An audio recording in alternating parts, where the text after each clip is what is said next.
इज़हार भाई ऑप्शन हम कप्तानी के लिहाज से देख रहे हैं तो बहुत से एक्स क्रिकेटर का भी मानना ये है, क्योंकि सबसे गेम सेंस और नॉलेज इन्हीं लोगों के पास है।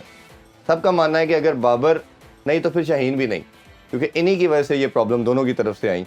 ओबियसली एक दूसरे को एक्सेप्टेबिलिटी का लेवल कम हो गया है, कुछ उसको सपोर्ट करते हैं। तो नई ऑप्शन में जैसे शायद अफरीदी साहब ने कहा था कि मोहम्मद रिजवान होना चाहिए, बट कुछ उसके ऊपर भी कंसर्न आ जाते हैं।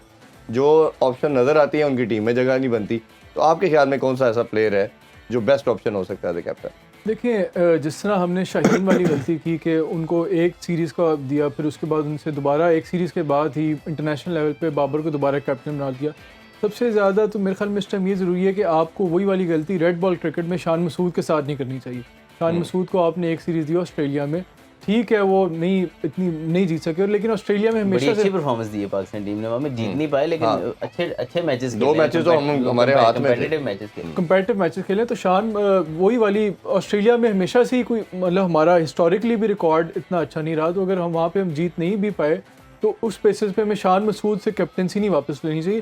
रेड बॉल क्रिकेट में तो मेरे ख्याल में आपको जो ये टेस्ट साइकिल चल रहा है टेस्ट चैंपियनशिप के, इसमें तो कम से कम आपको शान मसूद से स्टिक करना चाहिए। फिर आई बात वाइट बॉल क्रिकेट की, उस हवाले से वाइट बॉल क्रिकेट में भी अब आपको पता है दो फॉर्मेट्स हैं। मतलब एक फॉर्मेट तो है नहीं, ओडीआई के लिए नॉकआउट आईसीसी चैंपियंस ट्रॉफी है, नेक्स्ट है पाकिस्तान जिसमें मोस्ट करें, फिर 2026 में इंडिया और श्रीलंका में T20 वर्ल्ड कप है।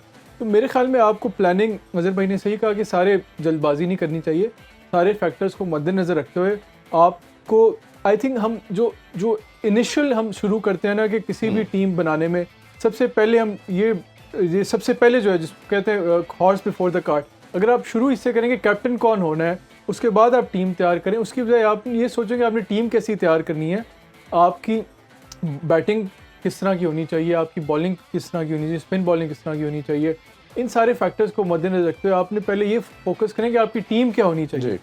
कैप्टन मेरे ख्याल में तो एंड पे आपका ये एक डिसीजन है जिसके ऊपर आपने कैप्टन उसके मद्देनजर रखते हुए आपने कैप्टनसी का डिसीजन करना है। लेकिन मेरे ख्याल में ये आर्गूमेंट कि जी जो सारी प्रॉब्लम्स शाहीन और बाबर की वजह से हो रही हैं तो इन दोनों को भी मौका नहीं देना चाहिए। तो आई थिंक इस हवाले से शाहीन के ऊपर आप थोड़ा हार्शली इस हवाले से it is unfair on Shaheen, क्योंकि शाहीन को आपने सिर्फ एक ही सीरीज़ दी, उसके बाद से उन्हें एक फेयर रन नहीं दिया गया, जबकि बाबर को कंपैरिजन इस पे तो सारे एग्रीड हैं कि शाहीन को एक सीरीज दी गई। प्रॉब्लम मसला था कि हाँ को कंपैरिजन बाबर को आपने फेयर रन दिया, तो शाहीन को अगर आप एक सीरीज के बाद मेरे ख्याल में तो उसको मौका देना चाहिए भी अगर हो सकता है। नहीं, मैं वही कह रहा हूँ कि मौका तो 100% देना चाहिए।